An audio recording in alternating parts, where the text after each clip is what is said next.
Hey guys, let's talk about Raised by Wolves Season 2, Episode 4. This was a big episode. A lot of crazy stuff happened.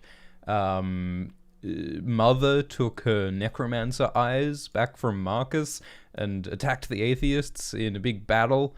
And Campion killed a creature with a rock to defend Vril, his android crush, and they killed God. Cleaver was heartbroken because Mother deactivated the Trust. The Trust, who is Mother's robot AI sibling created by the same creator, Campion Sturgis. Mother just switched off the Trust. I don't know if the Trust is like permanently dead now or is just deactivated. I tend to think it's dead because like it is an organic computer, I think. All that like squishy CGI that is at its heart, and the creators have talked about it as organic. I think it's dead now. I think we've killed God. And then Mother just sort of stands up and is like, yeah, I'll be the queen of the planet now.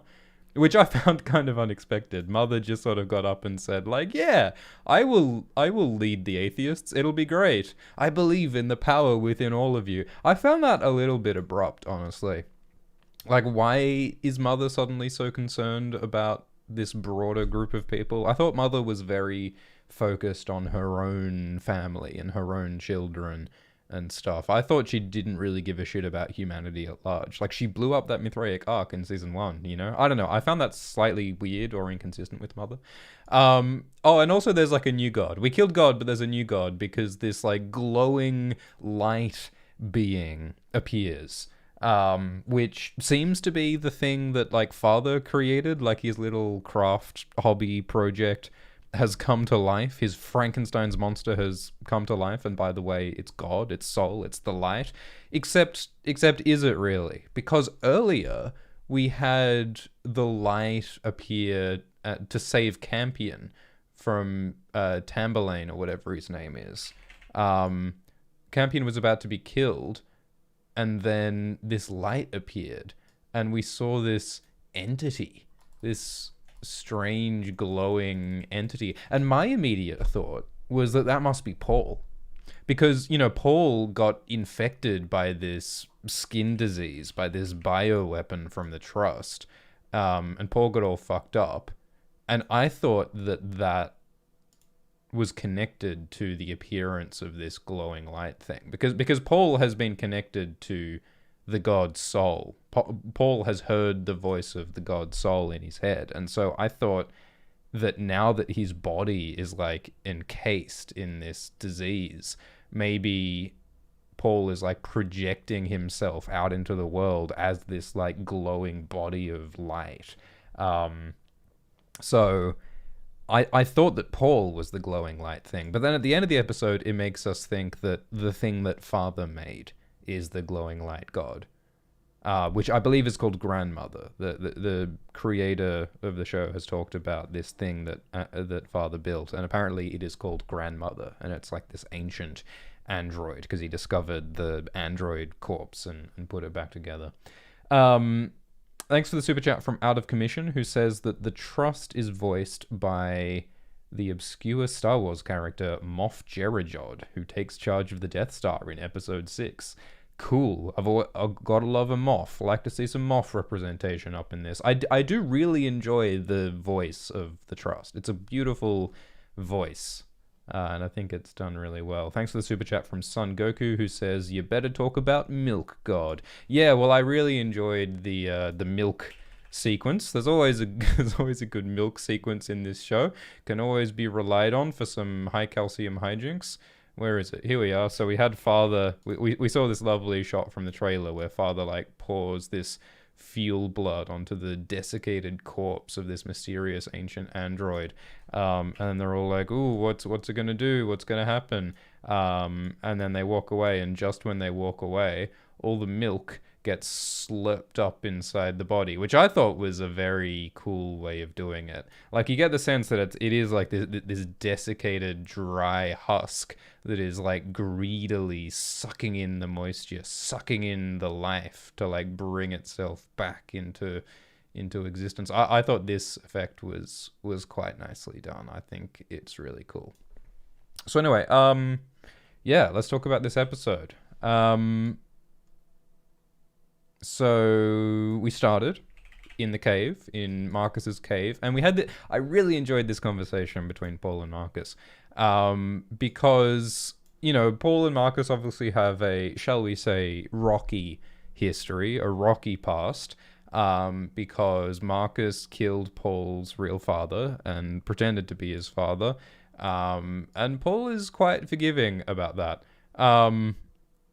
and Paul reveals that he found out, because Marcus doesn't know that Paul knows. Paul reveals that Paul found out that Marcus killed his real dad, and Marcus is like, "Fuck!" Like, that expression is just perfect, because he's like, "Uh-oh, my son knows that I killed his real dad," and he laughs when Paul says that. "Oh yeah, I heard the voice of God. Like, God told me that you killed my real dad," and this moment of Marcus going, "Oh, hold on, Paul can hear the voice of God?" Because, like, Marcus wants to be the special one who hears the voice of God. He wants to be the chosen one. But Paul is casually like, "Yeah, I hear from God all the time."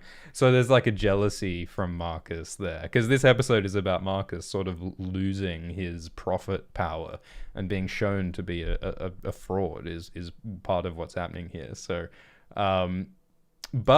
but in this moment of sort of like jealousy from Marcus, we also have Marcus asking about Sue, because of course Marcus and Sue were lovers, ever since Earth, ever since the prehistory of the show, and they loved each other, and they formed this lovely family with Paul that like broke down last season. And I think it's so lovely that in this conversation, Marcus asks about Sue, and he tells Paul that, hey, like, killing your real parents, that was not Sue's idea, that was my idea. And so Marcus is, like, going out on a limb to, like, protect Sue here. Because, like, Marcus wants Paul to like him, but he tells Paul the terrible truth that, like, Marcus instigated the murder of Paul's parents.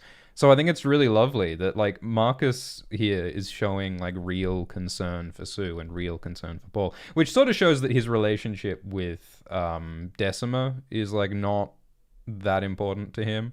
Like, we have this, like, superficial romance between Marcus and Decima, but that's just sort of all the prophet power and all the bullshit. And as we'll get to later, like that magnetism between Marcus and Decima goes away this episode after Marcus loses the necromancer eyes that were inside him. And so I think in this episode, he's sort of turning back to Sue, who is like his true love, despite all the bullshit. And despite, Marcus treated Sue really badly in parts of season 1. But it's cool to see him sort of care about Sue here. I really enjoy that. Thanks very much for the generous super chat from 5 Gingers, who says, thanks for giving thought-provoking discussion each week. Appreciate it. Appreciate you too, 5 Gingers, and appreciate you for the donation from someone else. I'll just pull up Streamlabs real quick. It is technically better to donate through the Streamlabs link rather than YouTube super chats, because YouTube takes a large percentage of any super chats, and like, does YouTube really need it? Do they really need a nickel and dime us? But thanks for the very generous donation from Vichy Swas. Anyway, so I really enjoyed this scene with Marcus and Paul. I like how we see both jealousy and also like genuine concern from Marcus. And Paul is all like, atheists don't deserve rights, like Sue is an atheist, so you can't trust her.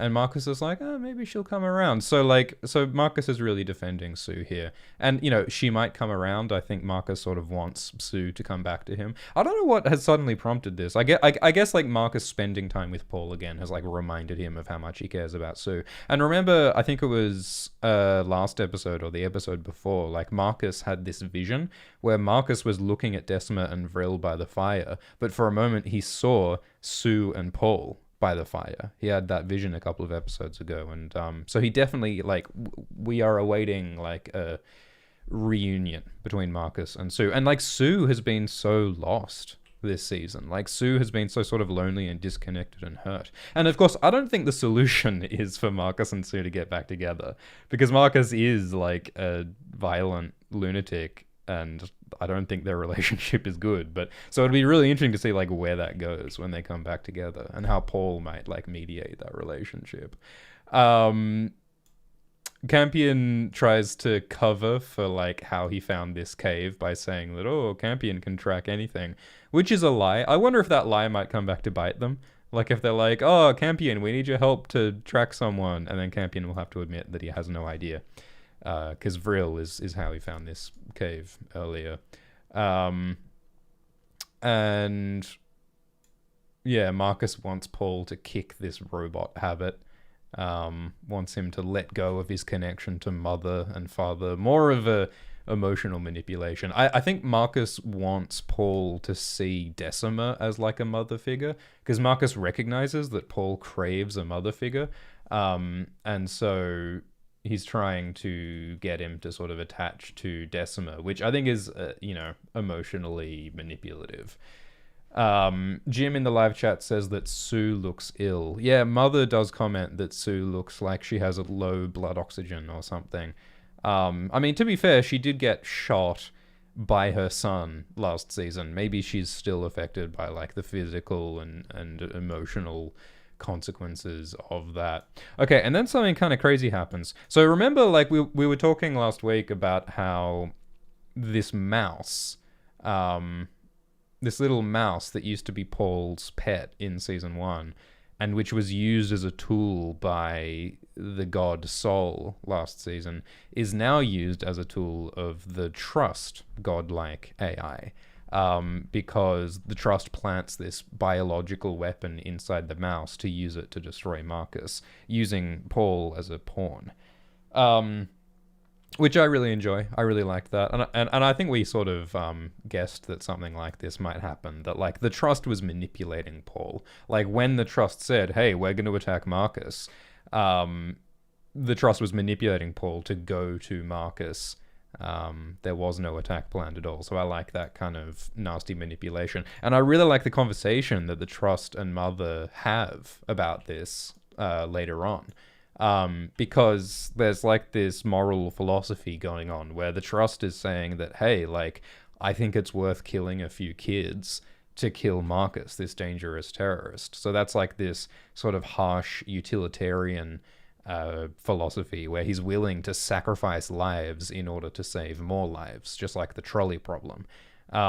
Whereas Mother is saying that no, like the lives of my children are sacred, and I refuse to sacrifice children, even if it's for the greater good.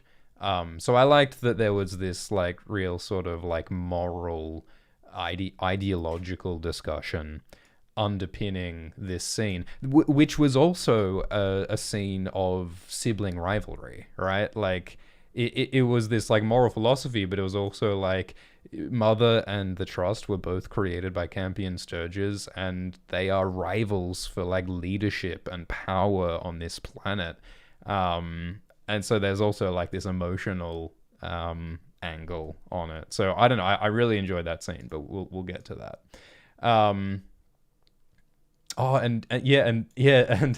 And Vril, the little android, says, oh, I wish I had necromancer eyes. I wish I could be like a super weapon, which is like a slightly scary thing to say.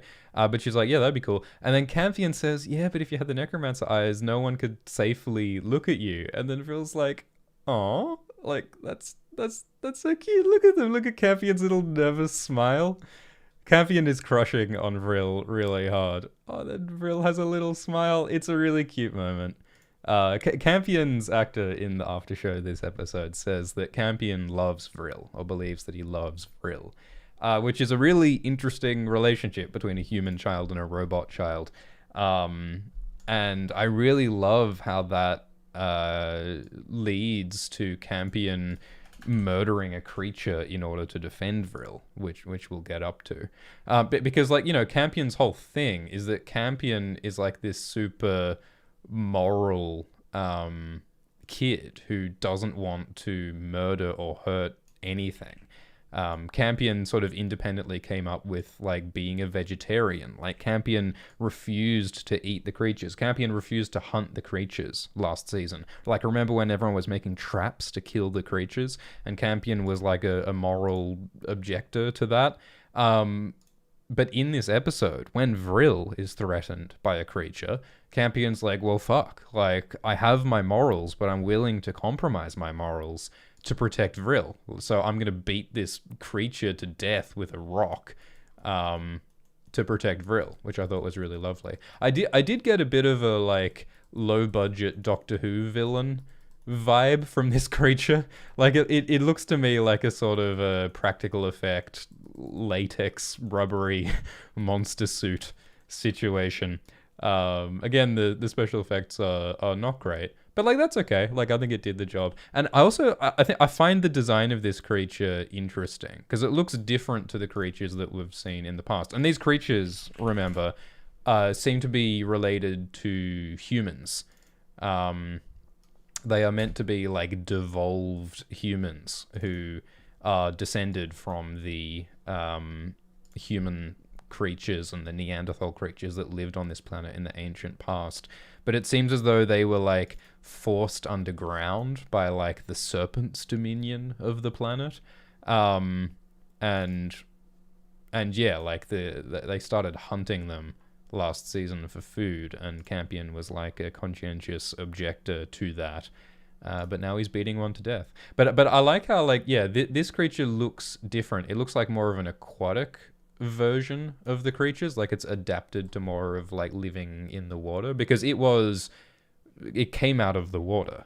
And the fact that this came out of the acid water suggests to me that this creature or a creature like it might have been responsible for pulling those atheists into the acid water. Like, remember a bunch of atheists were burned alive in the acid lake a couple episodes back, and they thought that the serpent was responsible for that, but then they realized, oh, it must have been something else, because the serpent can't withstand the acid.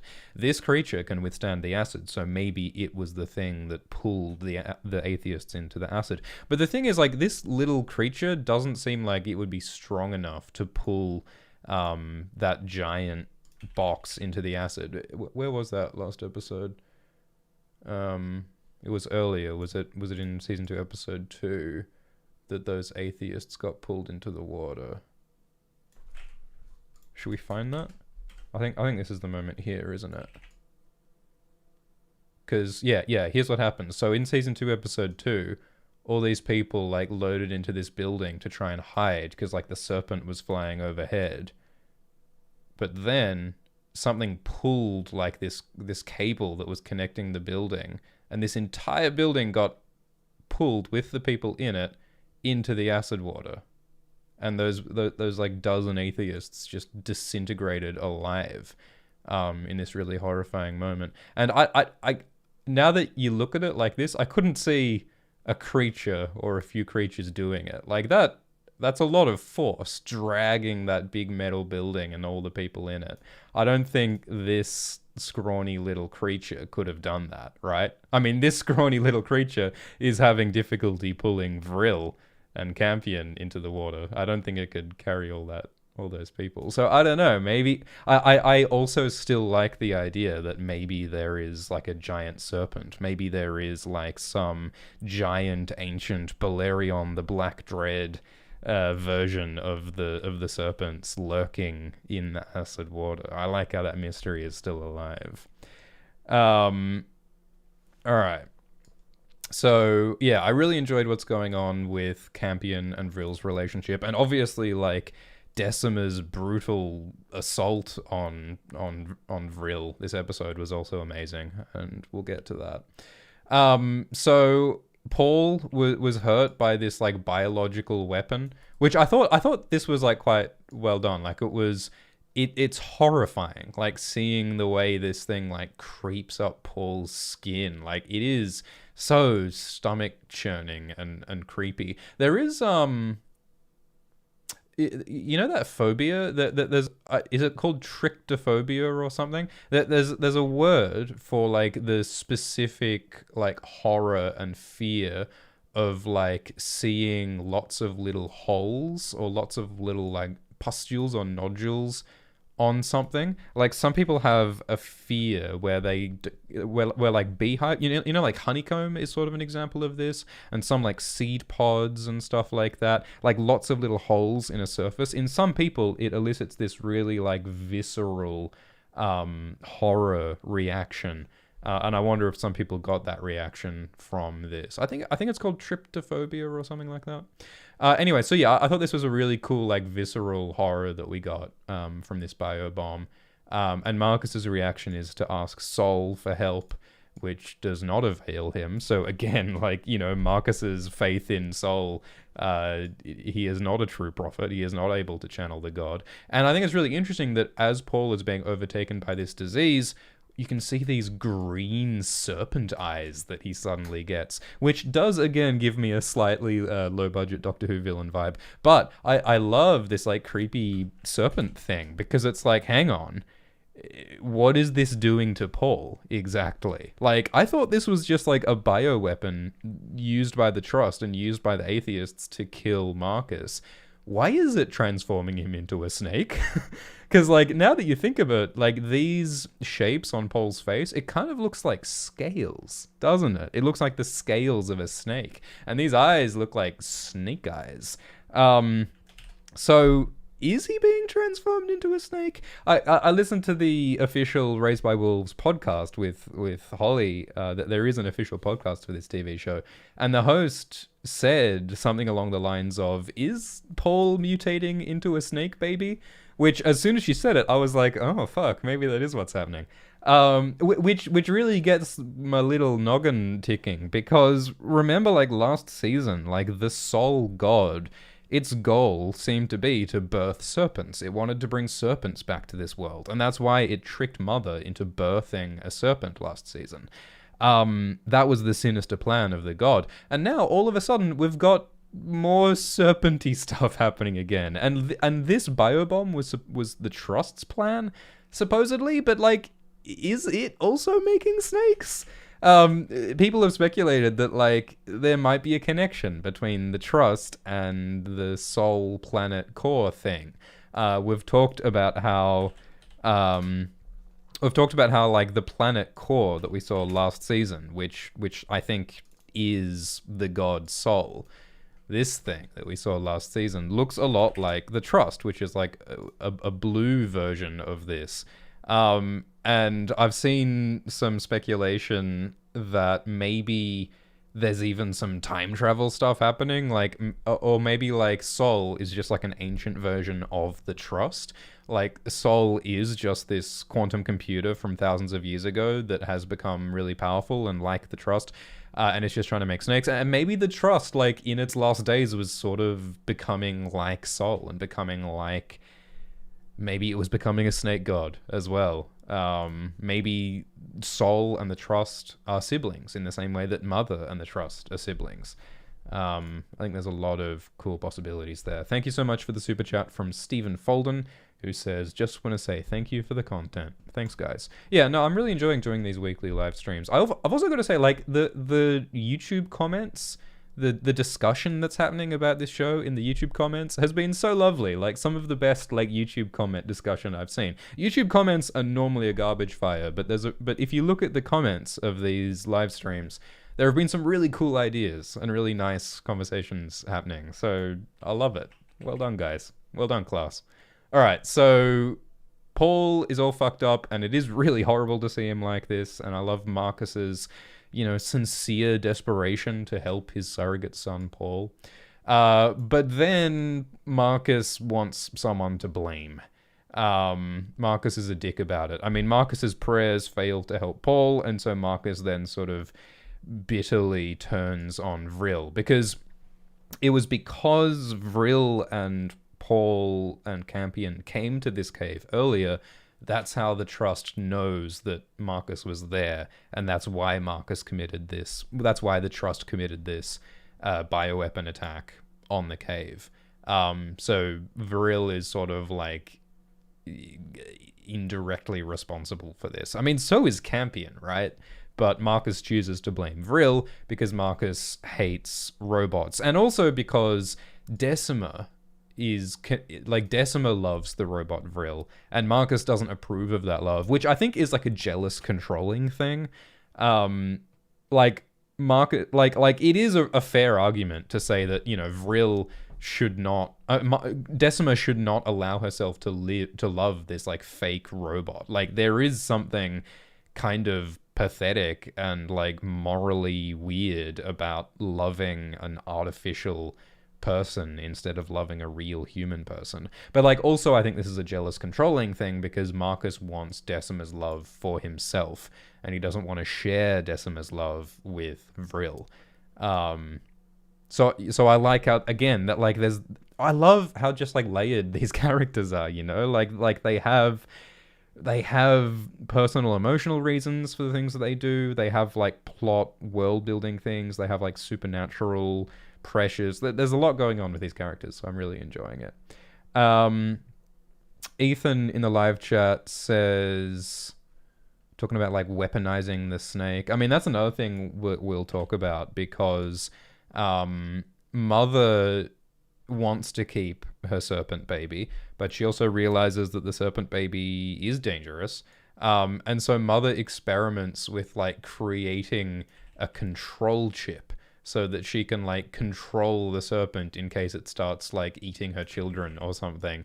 And Sue, meanwhile, has figured out that the serpent is Mother's baby, and she's like trying to like pressure Mother into like being honest about this whole situation. But I love this really creepy scene where Mother is like inserting a computer chip into the brain of a bird in order to like control it. And she attempts to control it, and like the bird flies off, but then the bird just like drops from the sky. Mechanical click, thud. So I really enjoyed that. And I loved Mother's like creepy reaction where she just goes, "Ah, yes, lost contact. The implantation wasn't deep enough." And like this like creepy like look at this shit. Look at this expression. I love Mother's acting, Amanda Collins' acting. Because I think that like when Mother is stressed, sometimes she reacts by doing this like mechanical robotic android vibe. Like, she is an android who has become human-like, but I think she reverts back to a sort of android mode when she like doesn't know how to emotionally process what's going on sometimes. And I just love this like creepy fucking, "Oh yes, the computer chip in the bird failed. I will make it better. Yes, we will solve this problem with science." And you just know that this is going to go horrifically wrong if Mother tries to fucking like implant a computer chip into the serpent. I mean, maybe that's what's going to happen. Maybe Mother will attempt to control the serpent with a computer chip. But there's no way it's going to work, right? Like just like with the bird. And I wonder if the person who will harness the snake and who will take control of the snake and will wield the snake as the sword of soul might be Paul or Campion. Because again, there's been talk that maybe the serpent is the sword of soul. Maybe the serpent is like the prophesied weapon that will lead to like the destiny of the tree of life and all of the prophetic supernatural destiny stuff that's going on. So yeah, as always, really enjoying Mother and Father's performances here. So Marcus gets shitty at Vril, and what happens? Like Vril runs off because Marcus... Yeah, and Campion is like pragmatic here, and like Campion wants to save his friend Paul, so Campion like runs off to get Mother's help. And yeah, that's when Decima orders Vril to go and grab Campion. And, apparently Vril has this thing where when Decima gives Vril a direct order, she can't override it. Like, she must follow her programming. But she does sort of go off that programming. After Campion saves Vril from the creature, Vril, like, stops trying to capture Campion. So again, there's that idea of, like, the robot going off their programming, going off their loop, like in Westworld. Which is an argument for her humanity, right? Like I think it's interesting how, like, these guys are saying, like, hey, Decima, like, you can't trust Vril because, like, you have to destroy Vril because she's an android who's going off her programming. But to me, it's like, if the robot is going off its programming, that means it has free will. That means it is human. That means you should not kill it. You know, like there's two different ways of looking at it. Like when a robot goes off its programming, you could say, well, that means it's haywire, it's broken, it's dangerous, therefore it should be destroyed. But you can also say, well, if it goes off its programming, that means it's a person. That means it's operating under its own decisions and motivations and emotions. And so if a robot goes off its programming, that's when you should respect its sanctity of life, you know? But Marcus and the Mithraic sort of convince Decima that she has to destroy Vril, and then we get this really horrifying scene a bit later on when Decima does attempt to destroy Vril. Tempest mentions that she's going to give up her baby to some people in the Atheist Collective. I did like in the previous episode when they went to the Atheist encampment and Father like did his gladiatorial robot battle. We saw, where was it? We saw that Tempest like has a boy in the Atheist Collective. I guess they're just friends, or maybe there's like a relationship happening. But I enjoyed seeing this connection. Well, it was somewhere around here where Tempest like knows a guy among the atheists, and now she says in episode 4 that she's going to like give up her baby to these people, and Hunter's like, yo, that's really fucked up, you know, like babies are important, you should keep the baby. And Tempest is like, oh, you want to keep the baby? And he's like, no.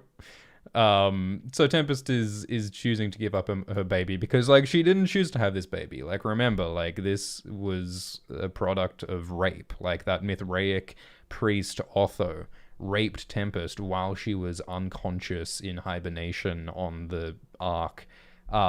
It's incredibly fucked up, and Tempest didn't choose this, so she's gonna give up the baby.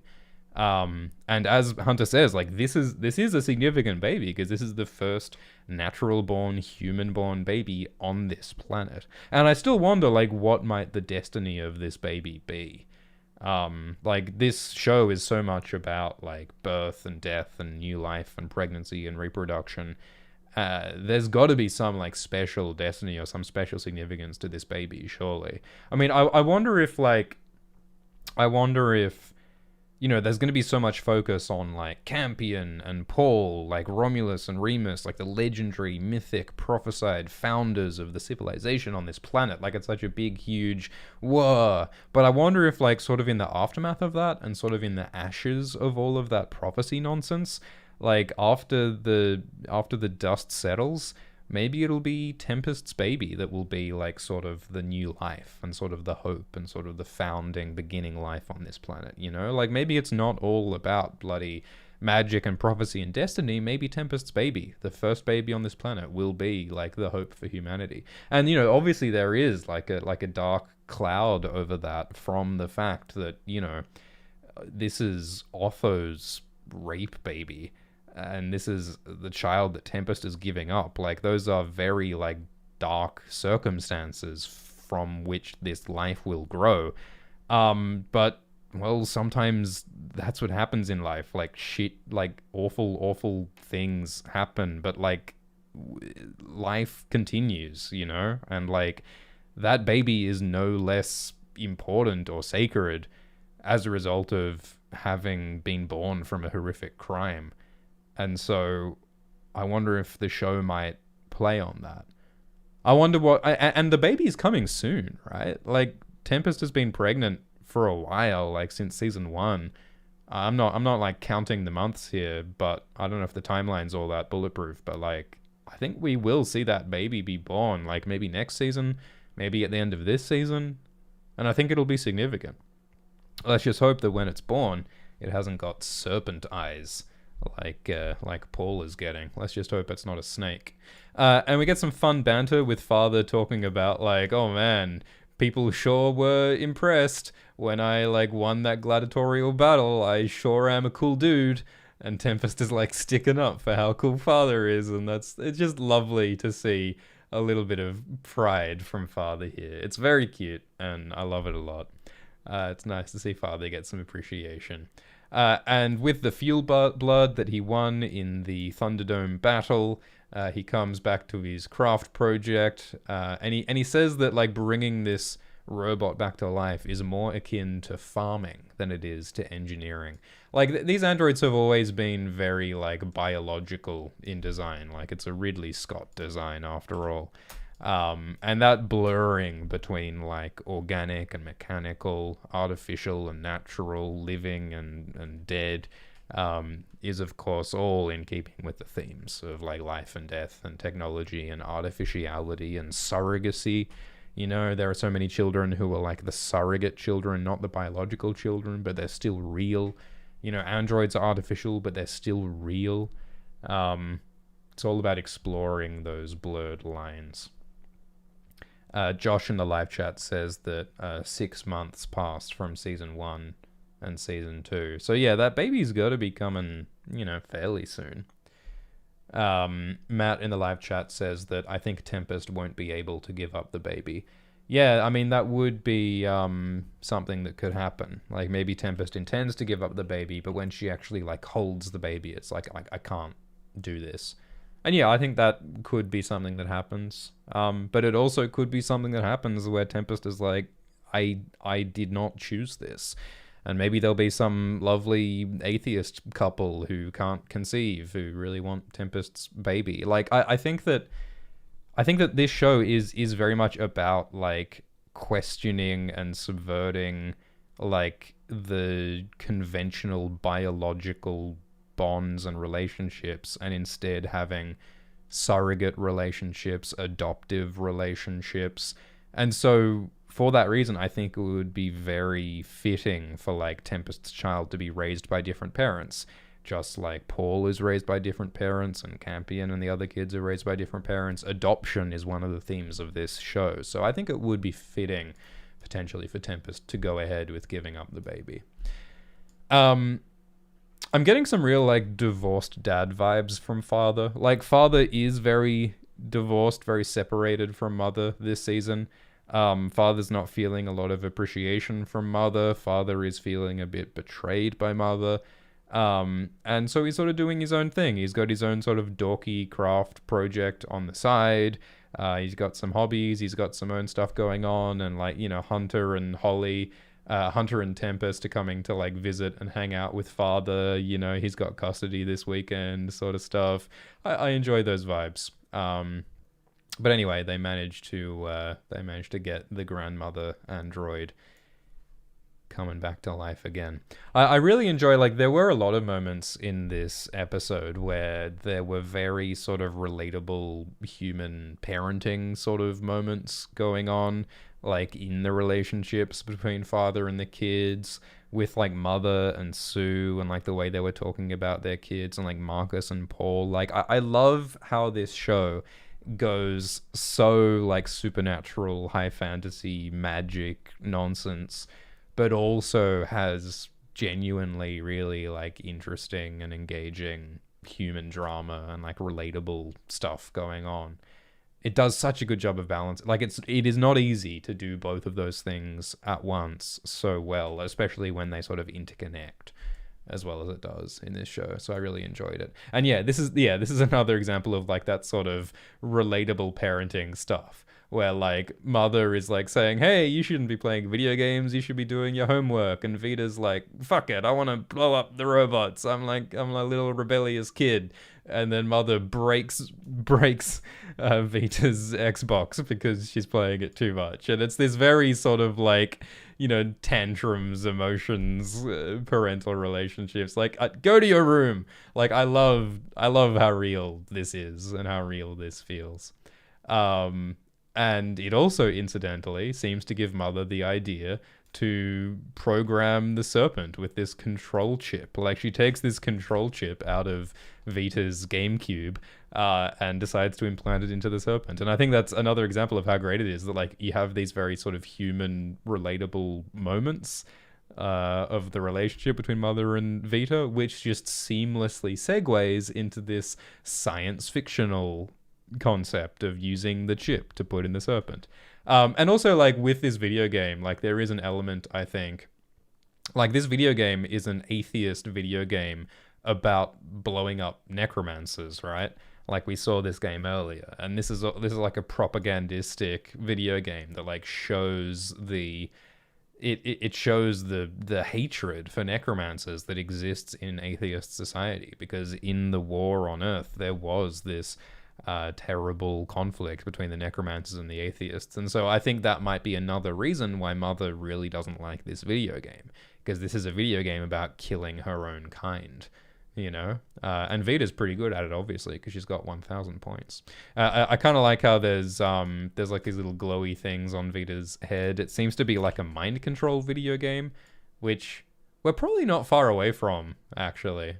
Yeah, like you ever see, like there is like we've been doing it for years and years. Like there's like monkeys that they've put little brain scanners on, and the monkeys can like control a robot arm with their mind. Like people have played video games with their mind in the real world already. So I think it probably would be trivial in this sort of science fiction future to have like mind control video games. I feel like if you did have mind control video games, you would have mind control a lot of other things as well. I mean, obviously one of the like useful applications is that people who are like physically disabled can have limbs and machines and computers that are controlled by their mind potentially, and there is a bit of that happening already in the real world. It's there is so much like amazing science fiction stuff that is happening in the real world in science now, and I feel like there is nowhere near enough like talk about this stuff in the world. Like apart from like, and like science journalism is so shit. Like even with like, you know, quote unquote reputable mainstream media sources, science reporting is usually garbage. Like the headlines are usually so hyperbolic as to be just wrong. They so often like misrepresent the way science works. Like science is almost always iterative, gradual, slow, cautious. It's not about like single sudden breakthroughs. Like I saw this thing recently, like there was a recent development with cold fusion. Like, you know how like cold fusion energy is this technology that's in development, and people hope that cold fusion energy could provide like limitless energy, limitless electricity with no nuclear waste, like almost no downsides. It's just really, really hard to sustain cold fusion for any amount of time, because you've got to like contain the heat and the energy magnetically in a donut shaped structure. And there are all these incredible laboratories which for years and years have been trying to like develop a sustainable cold fusion power source which could like power the world without any carbon emissions, without like cold fusion could be a big deal. And I saw all these like headlines recently where they were saying, huge breakthrough, this could change the world, we're going to get all this free power, it's a huge breakthrough, whoa, whoa, whoa. But if you actually like read what's really going on, like the actual breakthrough that recently happened was like they managed to run the cold fusion for like 0.5 seconds longer than they had previously. And like, yeah, it was a step in the right direction, but it was just a lie to act as though that was like a huge singular breakthrough, groundbreaking. And it's just clickbait. It's just garbage clickbait. And I think the harm of that is that when people get this like incorrect view of how science works, like when you see headlines like every other year saying, whoa, they cured cancer with this injection, is cancer going to be cured forever? And then you read the article and it's like, oh yeah, they did it in rats and it was only this one kind of tumor, and also the rat died the next week. When we get bad science journalism, it makes people lose trust in science because it's misrepresented. Anyway, I'm going to get off this fucking soapbox. I'm sorry for ranting. My point is that science is cool, and I wish people paid more attention to it and learned more about how it worked. And, you know, not that I claim to be an authority on any of that. Anyway, so Sue checks out the serpent, and I don't know why she's so obsessed with the serpent. I feel a little bit like the writers were like, yeah, let's make Sue really interested in the serpent, because we don't know what else to make Sue do this season. I'm not sure why Sue cares so much. Maybe she's almost like jealous of Mother in a way, that like Mother is sort of having her cake and eating it too, parenthood wise, because Mother has Campion and the Mithraic children, and Paul as her children, and Mother has like the serpent as her children. It's sort of greedy, you know, like Mother has like slurped up all of the children. Phrasing. Mother has like taken all of these children as her like surrogate children, leaving Sue with nothing. Like Sue wanted Paul to be her son, but she's lost Paul because of the shooting.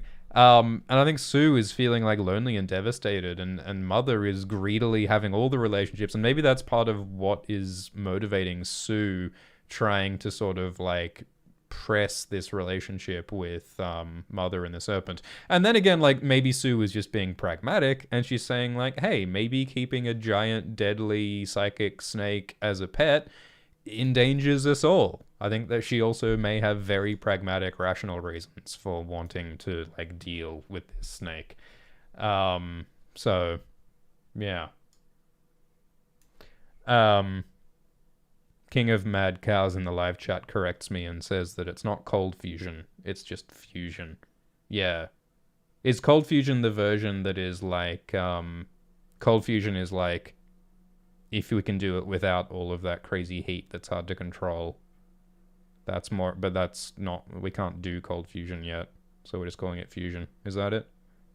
Discordant in the live chat says that scientists are also to blame for not wanting to engage in lay summaries. Lots of elitist intellectuals. Yeah, that absolutely is true as well. A lot of scientists are really bad at communicating to non-scientists, and there is snobbishness and there is elitism. I think a lot of it's got to do with like the structure and the culture of universities and colleges. And like there's a lot that's wrong with like the publishing system and like ways that science is published, and like the pressures to publish, and like lots of perverse incentives, and there is so much that's wrong about like the structure of science and academia that I find very frustrating. Wormy Spoon says, is it fusion or fission? So again, like don't listen to me, but fission I think is the usual way that we do nuclear power, because that's like splitting atoms into their component parts, and that's how we get energy through nuclear power plants currently. But fusion is different because we are like smashing atoms together instead of ripping them apart, which also creates energy, but it has like benefits that nuclear fission doesn't have. That's my understanding. But again, like listen to scientists, not me.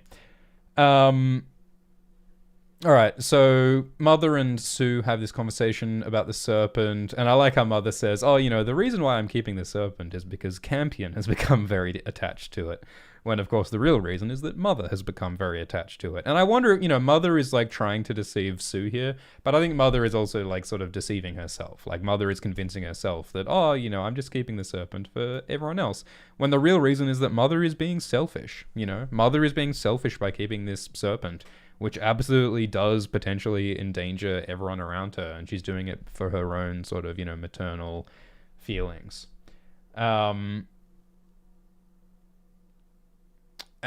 Mother suggests that maybe the serpent is the last of its kind, which I find to be this kind of touching moment, because Mother is also the last of her kind, right? Like Mother, as far as we know, is the only necromancer left.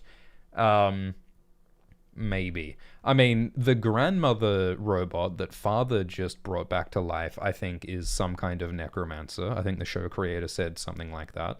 So maybe Mother is not the last of her kind in that respect. Also, I think I recall last season the showrunner mentioned something about like on Earth, back on Earth, there may still be necromancers standing around. He suggested that we might get to see Earth again at some point, and I think I remember him saying that, like, you know, there's all these like disused, abandoned necromancers, these like weapons of war who have outlived the war. Like the war has ended, but there are still all of these necromancers just hanging out on the empty, dead Earth. And I would love to see that. Like, what will those necromancers do? Will they just stand dormant, gathering dust forever, like fucking forgotten nukes in a Soviet bunker? Or will those necromancers, like, do stuff, build stuff? I mean, Mother is a necromancer who was able to become something more and something different, largely thanks to Campion Sturgis's reprogramming. But I wonder if, like, if there are lots of necromancers on Earth, like, will they try and build some kind of society? Will they try and have their own civilization? And would Mother ever get to, like, hang out with them? Like, maybe Mother is, like, lonely, that she feels like she's the last of her kind. She has no other necromancers to hang out with. What if Mother got to, like, live on Earth with the other necromancers? Could that potentially be, like, an interesting ending for her? Maybe.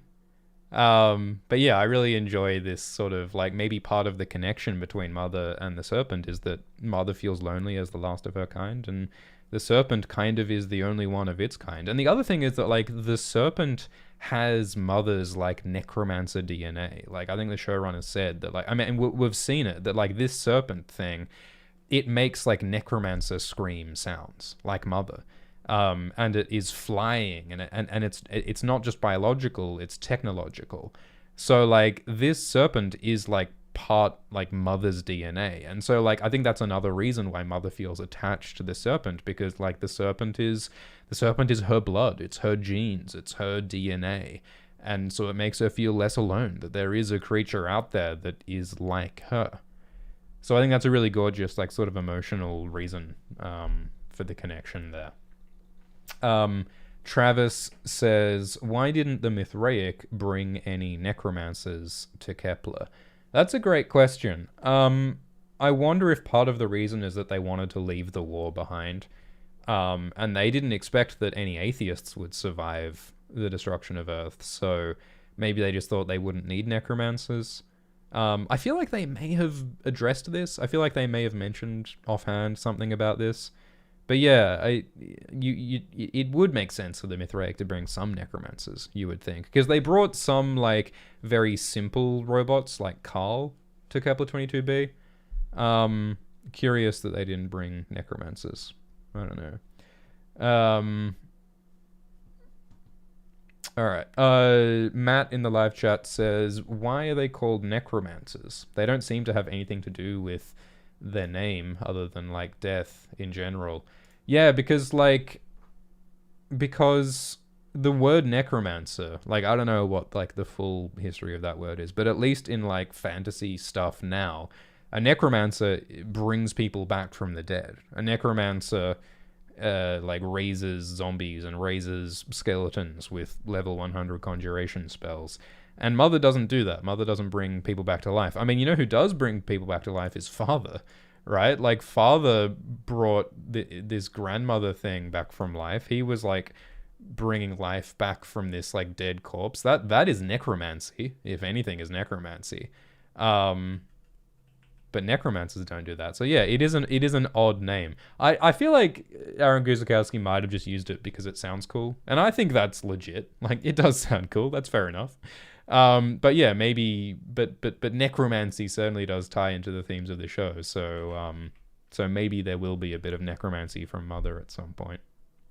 I mean, maybe it connects more to this grandmother figure, because if this thing that Father brought back to life is a necromancer, then that sort of fits, since it came back from life, came back from the dead. So yeah, I think that's cool.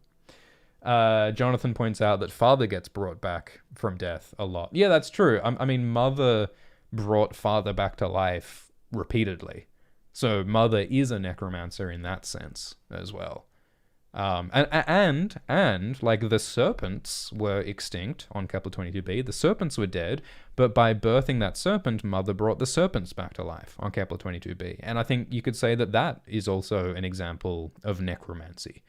So yeah, there are many examples of the dead coming back to life in this show, many involving Mother. So, you know, I think it sort of makes sense.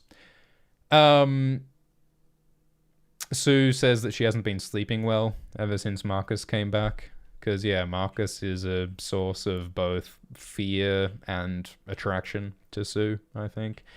And, you know, when your ex-boyfriend is a magic terrorist, that would be stressful for anyone. And, you know, Sue reflects that she's used to working with no sleep, and Marcus used to say that she was part robot, which is like a lovely sort of layered, creepy sort of thing. Because, you know, when Sue says, I'm used to working with no sleep, I mean, what she's talking about is the fact that she was in the war between the atheists and the Mithraic, back when she was called Mary. Like we saw her in the trenches. Yeah, here we are. We saw, like, back when they were called Caleb and Mary. Like, we saw them before they changed their faces. They were, like, in the trenches fighting like tooth and nail against the necromancers and the Mithraic. Like, they were living fucking hard times in the trenches, like eating rats and stuff. Like, that is what Sue means when she's talking about, quote unquote, working with no sleep. And so she's kind of understating her traumatic past there. And, like, Marcus saying that she was part robot, that, like, she says it like it's this really cute thing. But, like, being part robot is dehumanizing, right? Like, she's like, the war made them less human in order to survive. Like, they murdered people and took their faces and their son, right? Like, that is a awful, inhuman thing to do. But Sue's like, yeah, it's like a charming pet name. And also, of course, the irony that the atheists were fighting against robots, fighting against necromancers, and yet, like, calling Sue a robot as, like, a term of endearment. So there's, like, quite a few sort of layers to that line, which I quite enjoy. So yeah, this is a cool scene. And yeah, Mother is trying to, like, control the serpent by experimenting on this bird. It looks like that's not going to work. Okay, I really like this shot. This is a gorgeous shot. We get to see these bones protruding from the acid water, which I suppose is another snake skeleton, because last season we saw these big skeletons of the extinct serpents on this planet. It's interesting that it's in the acid. Like, presumably these bones have been lying in the acid for millennia, and they have not been disintegrated, which, raises again that question of, like, are the serpents immune to the acid? Like, we were told a couple of episodes back that Mother's serpent baby is not immune to the acid, but it's just a little baby serpent. Maybe when the serpents grow up and they get, like, tougher hide, maybe then they are immune to the acid. I don't know. Thanks for the donation from someone who doesn't want their name said out loud, and thank you for the donation from Hey Josh Wade, who says, we see Scaly Paul getting pulled out of a vat in one of the season 2 trailers. Maybe he survives the tryptophobia measles. Yeah, can we call it that from now on? He's got the old tryptophobic lurgy. He's got the tryptophobia measles. That's a good name for it. Yeah, on the next episode sequence, which we will check out at the end of this stream, we do see Paul getting, like, pulled out of a vat. Like, they're trying to treat his lurgy. So, yeah, I expect he will survive. I don't think Paul is dead, but I think Paul will be changed. I think Paul is having a weird near-death experience, and I think that Paul will be altered. We've already seen that he's got serpent eyes now. And that is interesting, because, like, a couple episodes back, I was speculating that, we saw Campion having a sort of a connection, like a sympathetic, positive connection with the serpent baby. And that made me think, well, maybe Campion will, like, make peace between the serpents and the humans. Maybe Campion will bridge that gap. But now Paul seems to maybe becoming, like, a human-serpent hybrid, which I was not expecting. But, like, maybe that means that Paul will play the role of, like, intermediary between the serpents and the people. Like, I think sort of the underlying context, like the underlying conflict to this story, is like the ancient war between the serpents and the humans on this planet. Like, I think that is like the ancient conflict that has shaped affairs on this planet. And so I sort of expect that to be recreated and continued. Like, in the same way that the human atheist war on Earth has continued on Kepler 22b, I think this ancient serpents versus humans war will resurface on this planet. And I sort of thought that Campion might sort of take more the side of the serpents, and that Paul might take the side of the humans and the Mithraic. But maybe Paul will be like the serpent friend, which I guess does make sense, because Paul, I think, is connected to Sol, while Campion is against the Sol God, because Paul has heard the voice of the Sol God, whereas the Sol God told Campion to kill himself last season through the ghost of Tally. And the Sol God wants snakes. The Sol God tricked Mother into birthing a snake last season. So I think that the Soul God and the Serpents and Paul are on one team, and I think Campion and the Atheists are on like another team.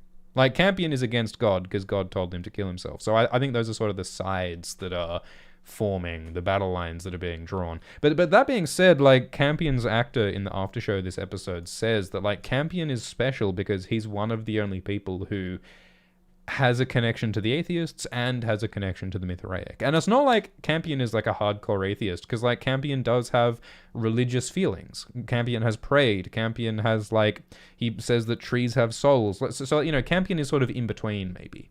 I would like to see Campion as a peacemaker, you know?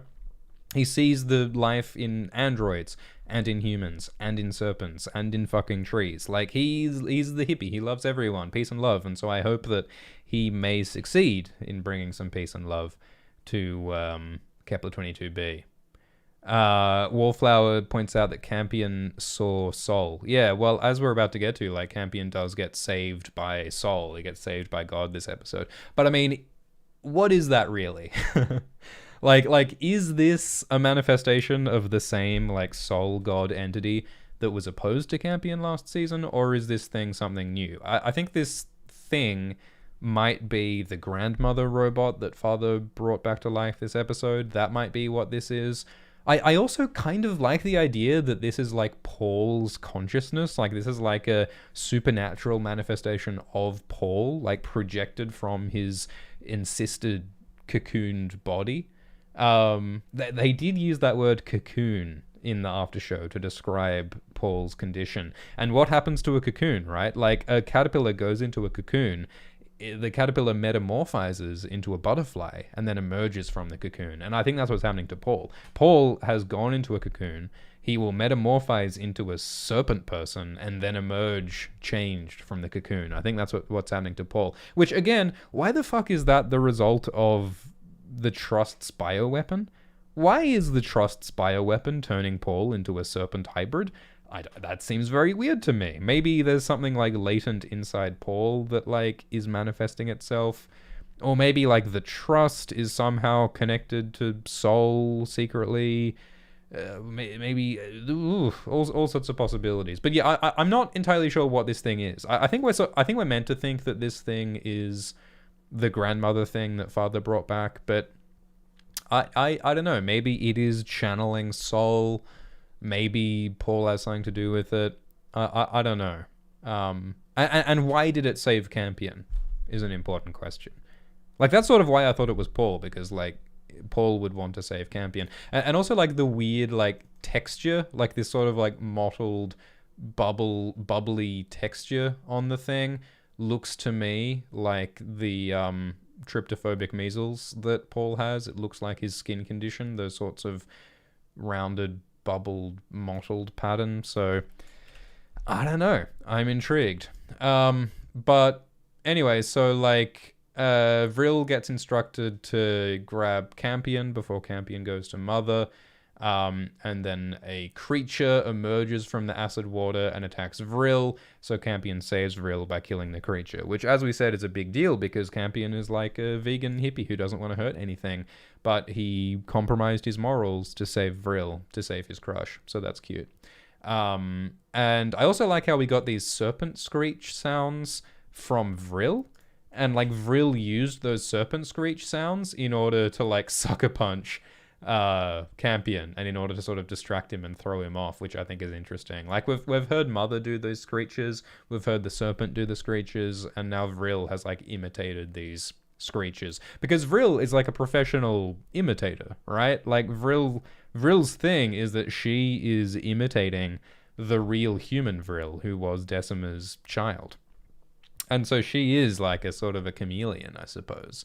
And I wonder who else she might be able to imitate and in what ways. I mean, Vril appears to be dead this episode when she jumps off the cliff, but like, I feel like Vril will come back. I feel like Vril will be repaired or something, because Vril, they have invested some time in the character of Vril, and they have built up Campion's relationship with Vril. So I feel like Vril may come back next episode or this season. But then again, like Vril is a android, a child android, and the thing about child actors is that they grow up, and you can't really explain an android getting older. So maybe Vril does have to die this season.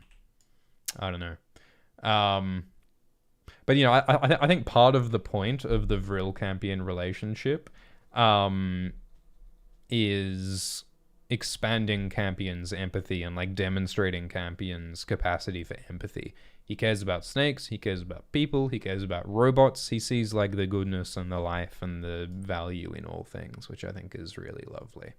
Okay, so Campion saves Vril, and then Tamburlaine comes and tries to kill Campion like a fucking lunatic. This guy scares me, man. Tamburlaine. He is a loose fucking unit. And like, I did like how in like the previous episode we got this sort of heart-to-heart bro time with Tamburlaine and Marcus, where they both sort of commiserated over both having been like atheist child soldiers, and they both are very sort of damaged and traumatized. And I think that is why, like, Tamburlaine, it's Tamburlaine, right? Something like that. Why he is such like a fucking wide-eyed, loose cannon, violent dude. I think it's because of his formative experiences as a child soldier in the atheist army. So, I think that there is sort of good reason why Tamburlaine is such a fucking psycho. And at the same time, Tamburlaine is sort of sympathetic in that he rebelled against the Trust a couple of episodes back, because the Trust is a like tyrannical robot dictator. Like, no one wants Alexa to run their life like Big Brother. So like it kind of makes sense that Tamburlaine left the atheists and joined Marcus. So I like his character. There are such good motivations for the characters in this show. So Campion gets saved by this mysterious glowing entity, which maybe it's the grandmother, maybe it's a manifestation of Paul, maybe it's the god's soul, maybe it's a bit of all of the above. Excited to find out. And then Mother continues to experiment with trying to like put a control chip in an animal. Very creepy. I'm not sure exactly what she's doing here. It looks like she's got the bones of like a baby serpent or something. I don't know what creature that is that she's experimenting on. I don't know what that is. It looks like a fish or a serpent or an eel or something, but we've never seen a creature like that. I don't know exactly what she's doing. I think she's doing like a practice surgery to like sort of practice how she's going to like implant the chip into her serpent baby. And she's got this very scary looking buzzsaw to do the job. I do love, like, this show is about like both natural and unnatural ways of creating life. Like Father's, resurrection of the grandmother robot is like a creepy Frankenstein's monster thing, but it's also like a cool, holy thing, but it's also like a natural good thing. Like, it shows constantly blurring the lines and making you uncomfortable with the way that it's constantly playing with biology and life and alteration and technology. And Mother is this caregiver, but she's also a fucking robot surgeon who uses no anesthetic, experimenting on like I also like this little robot thing that's like going beep beep boop, I'm a little surgical robot, I'm not gonna let you use anesthetic. Kind of reminds me of like the iBots in Fallout, sort of these dystopian creepy robots. Enjoyed all of that. And then Campion comes and asks for help with Paul. And he seems a bit sort of hysterical, and Mother is like, what are you talking? Look at this expression. And then Mother asks Campion, are you on drugs? Like, did you eat something funny? Like, she asks him that. Like, this is absolutely the expression of like, has my child been smoking something? Like, what is my child fucking doing? My kid is crazy. Again, like, I love the sort of relatable parent relationship sort of vibes that we get here. Have you been drugged? Have you been hanging out with those boys behind the bike shed? And Campion's like, no, Mum, I heard God, and Paul's got a skin condition. You gotta come help. It absolutely seems like a paranoid reaction to something. But it's real. And then Marcus comes back, and well, no, Marcus is not here. Vril comes back to the Mithraic people, and through a combination of Vril's role in leading the Trust to attack the Mithraic, and partly because of Marcus's emotional manipulation of Decima, and partly because of Vril's failure to get Campion, Decima has been convinced that she needs to destroy her surrogate android daughter, Vril. And so in this horrific scene, she attacks her surrogate daughter with the scalpel, with the mystical scalpel of Sol, which may or may not be like the weapon of God, which then gets dropped down the cliff at the end of the episode, which is very convenient. I think that means that another character, like Paul or Campion, might be able to take up the mystical scalpel in the next episode or two. But Decima then goes to kill her child, and it's appropriately horrifying. They have to hold down this screaming android child who does not seem to be trying very hard to escape right now. I mean, Vril is super powerful, right? Like, we have seen Vril climb up those ropes while carrying Tamerlane. Like, we have seen that Vril is super strong, and she did hurt her leg, and she was like, I won't be able to run as fast anymore. But like, Vril still has super strong arms, right? So, like, I mean, this is a nitpick. This is an absolute nitpick. But Vril, I feel, should absolutely be strong enough to throw these men off her with her android super strength.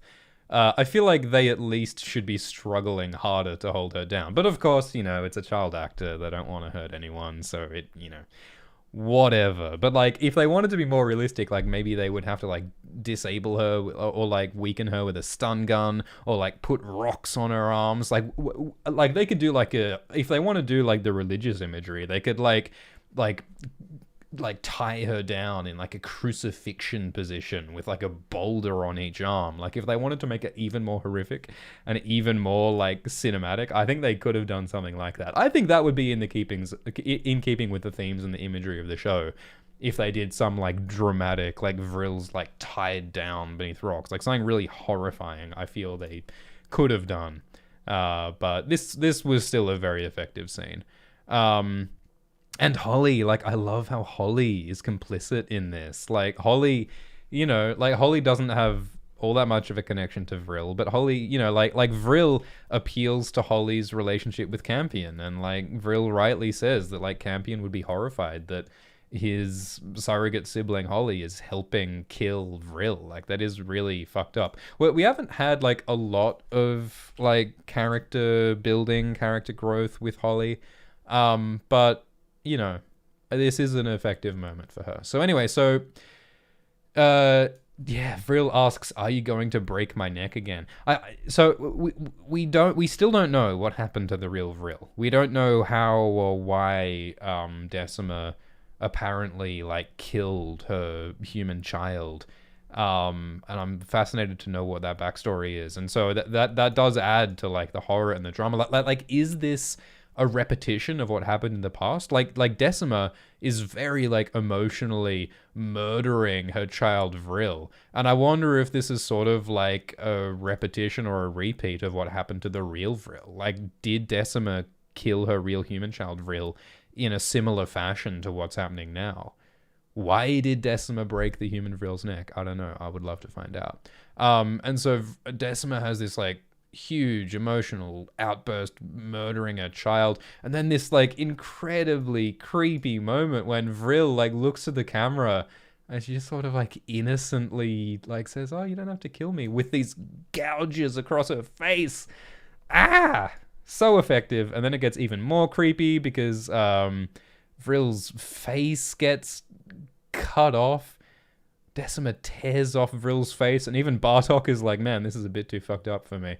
And it looks so gnarly. It looks like some real Westworld sort of shit.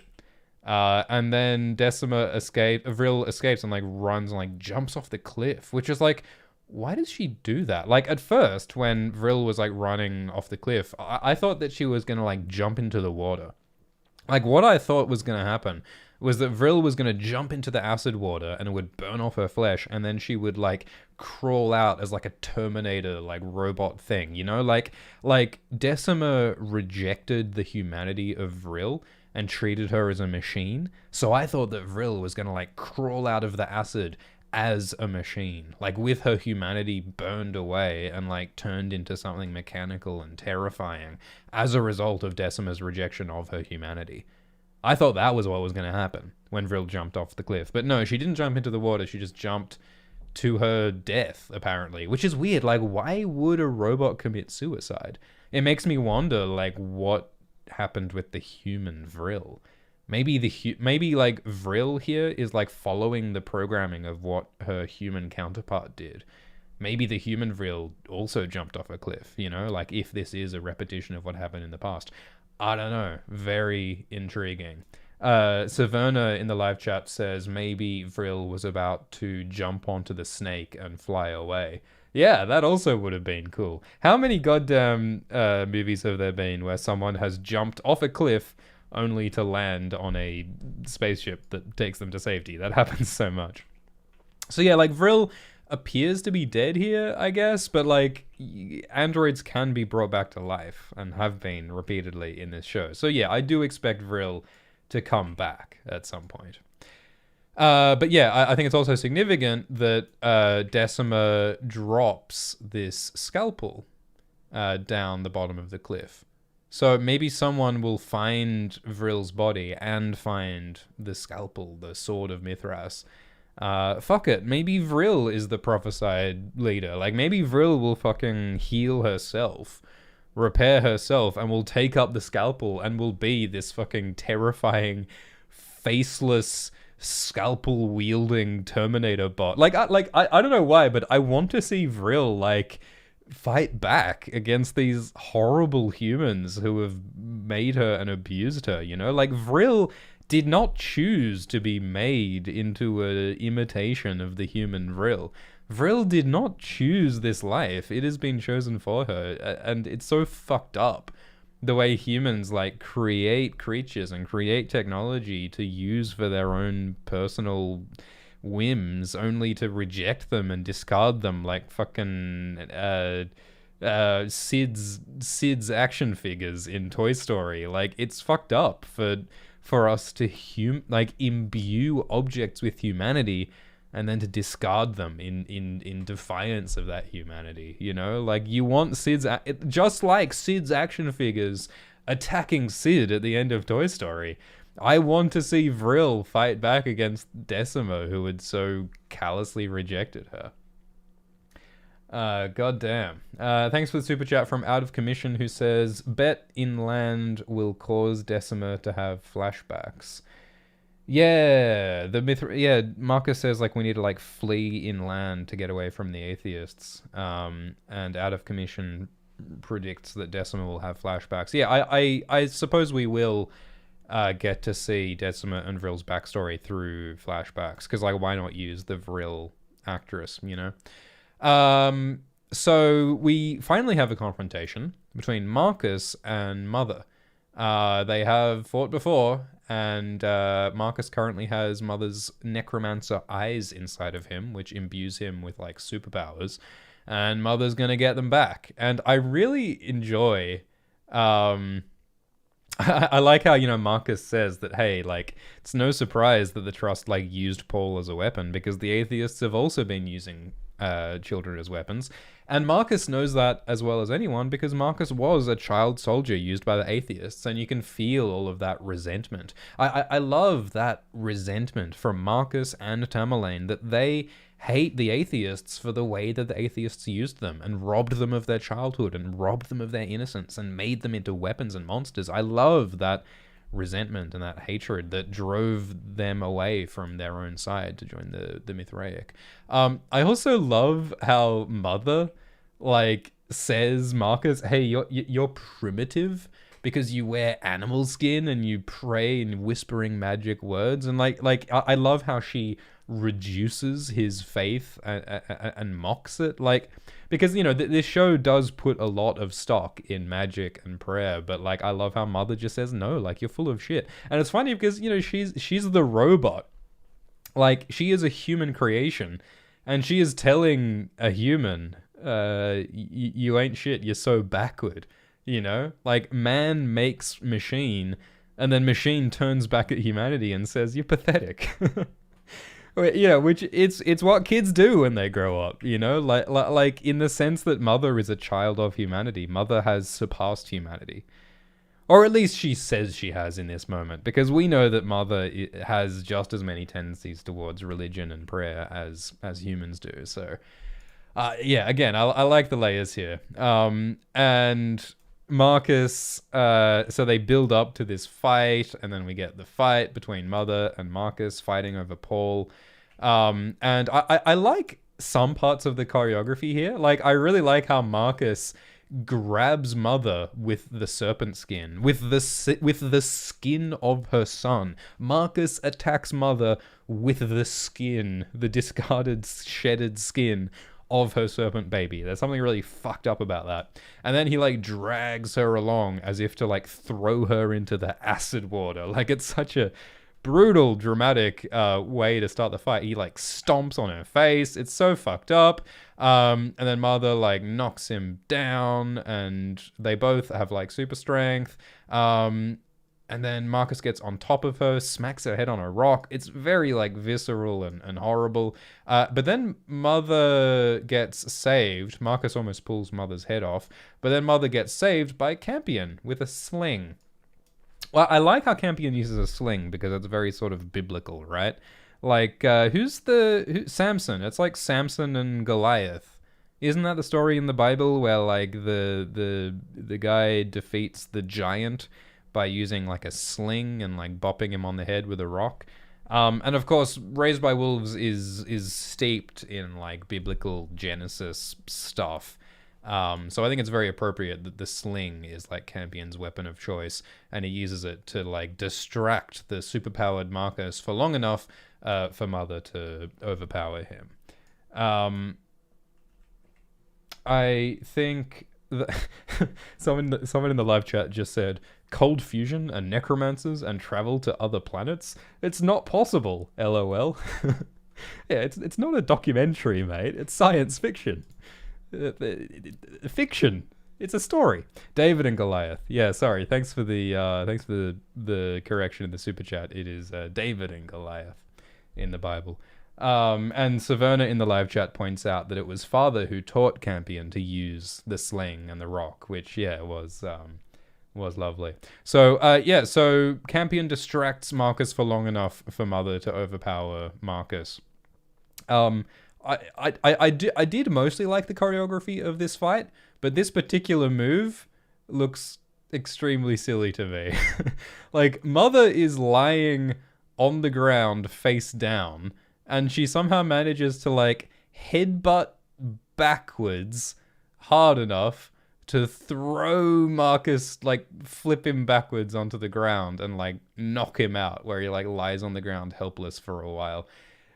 I mostly liked this fight, but this particular move just seems fucking silly. Just goes bop, wee, just very silly. Anyway, so when Marcus is like reeling, Mother detects that Mother's necromancer eyes are inside Marcus, and so she like magnetically pulls her own eyeballs out of Marcus's body and puts them back into her face, which is awesome. I was like kind of half hoping that she would just like punch into Marcus's chest and pull the eyeballs out of his guts, but I guess that might have been a little bit fatal to Marcus. And yeah, I like this moment of Mother just saying it, like, your power was not granted by a god, it was stolen from me. Like, he had a false like technological power that was Mother's power, truly. And so it's this moment of Marcus being told, you are a false prophet. Which is yeah, it's a big deal, because that's what Marcus has been running on faith this whole time, and now he is forced to confront the fact that he has no power, and he had no power. This was Mother's power all along. He was not chosen by God, Paul is the one who was being spoken to by God, as Paul said earlier this episode. So Marcus is disempowered. Mother puts her eyeballs straight back in after taking them out of Marcus, which does not seem sanitary. Pretty sure that's how you get COVID, but she does it, and then she flies off towards the Atheist Collective in the Tarantula to find a cure for Paul. And it is, of course, very exciting for Mother to get her necromancer powers back after all this time. It's been like almost a whole season. Mother has been deprived of her necromancer eyes, but now she is back to full power. And I think that fire stolen from the gods, Bobby says in the live chat. Yeah, like Prometheus taking technology and fire from the gods. Marcus stole technology and stole power from Mother. There is a similarity there. And Stephen points out that Mother like stores her other pairs of eyes in a pocket. Yeah, she swallows her old eyes, which is kind of funny. I like how the androids can just store stuff inside their bodies by swallowing it. That is logical, I suppose. You know, that's the little storage pocket. There are no pockets on her jumpsuit, as you can see, so I guess they've got to make do. So Mother comes and attacks the Atheist Collective, and Cleaver is trying to defend it, and he asks the Trust what to do about Mother, and the Trust says to attack, and it's only after they start shooting at Mother that they realize that Mother has her eyes back and is superpowered. And I think that's a good, important distinction that they make, because, like, if they started attacking her after already knowing that she was necromancer powered, then that would just be stupid, because their weapons seem to be useless against a fully powered necromancer. So I'm glad that the atheists started this fight not knowing that she's superpowered, because that's the only sort of logical way for it to happen, you know? So yeah, we get a bit of a fight scene, and it's, you know, it's fine. You know, the budget, I feel, is a little limited. That's okay. I'm glad that, you know, it was sort of a short and a sweet conflict. But the point is that Mother overpowers the atheists, Cleaver retreats, and so Cleaver and the Trust are forced to surrender to Mother. And so, you know, we are reminded that the necromancers are super powerful. Like, nothing can stand against the necromancers. Which means that Mother is the most powerful entity on this planet, again, which really shifts the balance of power. But here's the thing.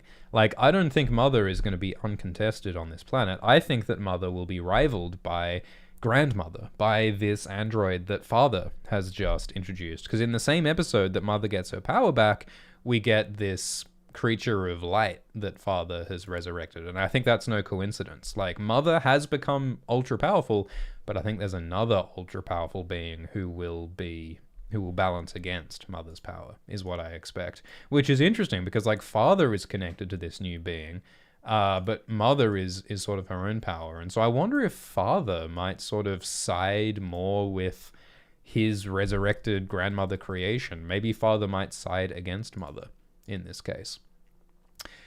So Mother defeats the atheists, and I love how fucking scared Cleaver is, you know? Because Cleaver just wants to protect the Trust at all costs. That is his god. But he is forced to allow Mother to go and speak to God.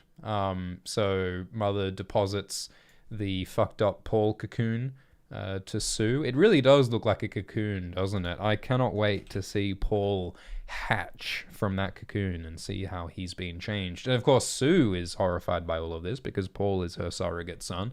And Sue wants Paul to be her son again, but, you know, Paul kind of hates Sue still. And I wonder how that relationship will change after Paul has changed, after whatever transformation he is undergoing. So, as we discussed earlier, like, there's this confrontation between Mother and the Trust, and I love how the Trust has, like, a rational, philosophical, moral argument for his actions. Like, he did endanger the lives of Paul and Campion in order to try to kill Marcus, but he says it's worth sacrificing a few kids to destroy the threat of Marcus, who is a threat to everyone. You know, like, that is logical, but it's also a good argument that Mother wants to protect her kids at all costs. And I like she says, you know, I can discipline my own children. Like, you should have let me handle Campion and Paul. And again, like, I like how that more sort of like relatable parental sort of feeling is in Mother here. Like, it is sort of a highfalutin moral philosophy argument, but it's also like a parent who is angry that like someone else made decisions about her children for her. That sort of offense, that sort of angry, I don't want to say Karen vibe, but it's like a recognizable anger in Mother as a parent about the treatment of her children. So I really enjoy that. And Mother says, I need you to give me the antidote to cure Paul. And the Trust says there is no antidote, which again, it just raises the question for me, like, why did the Trust's bioweapon put Paul into a cocoon? Why is that how it worked? Like, we saw a different guy got killed by this bioweapon in the episode. Like, there was some unnamed Mithraic guy who just got killed, and like the mouse just got killed. Why did the bioweapon kill the mouse and kill the man, but Paul got turned into a cocoon and got serpent eyes? Why is that? There must be something special about Paul. I think it's something in Paul's DNA. It's like some connection that Paul has to Soul. It's like something about Paul made him have this different reaction. Because I don't imagine that this was the Trust's plan. I don't think the Trust intended to turn Paul into a serpent hybrid. Unless maybe the Trust does have some connection to Soul or whatever. Anyway, so Mother says, all right, like, I will destroy you, Trust, unless you agree to help me, like, cure Paul. And the Trust is like, nope, I can't like give you special treatment because I'm programmed to be like a perfect utilitarian machine. Like the way the Trust works is absolutely like a classic moral philosophy thought experiment. It's like, what if you had a computer that was in charge of everything and the computer just made whatever decision was good for the most number of people and treated everyone equally and made sacrifices for the good of the whole? That is what the Trust is, and the Trust refuses to deviate from that programming, and so Mother kills it. She like hacks into its mainframe and like pulls out its brain piece by piece, and it says Daisy Daisy, and then HAL 9000 just shuts off. And again, like, I'm not sure if it's dead permanently or if it's just temporarily deactivated. Like, I get the sense that it works on like an organic kind of machinery. Maybe that organism can die. Another thing we need to note is that this shape, we have seen this shape before of like these sort of stalactites and stalagmites. You know those like cards that are littered around the planet that like contain data about the history of this planet? We got some flashbacks last season through these metal cards. We have seen a metal card that has shapes like this, which is important because that tells us that the Trust might not be an entirely new, unique thing. There is something like the Trust that existed in the ancient past of this planet, is what is indicated by the metal card. So, you know, maybe the Trust does have some similarity or some connection to like the ancient AI at the core of the planet or something like that. So there are still some mysteries about the Trust. And so maybe the Trust will come back in some form. I am interested to find out. So yeah, Mother kills God. Because, you know, the Trust is like the God for the atheists.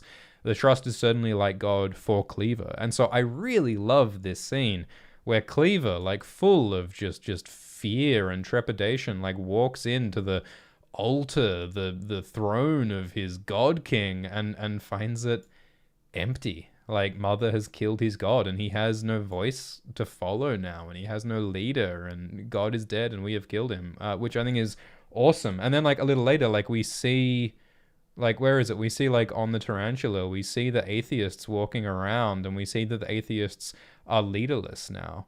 Where is it? It's before Cleaver comes in. Yeah, this moment here, like, we see we see, like, you know, Cleaver keeps trying to talk to the Trust. He's like, status update, and he gets nothing. And, like, the other atheists around him seem, like, confused. Like, people are, like, walking every which way.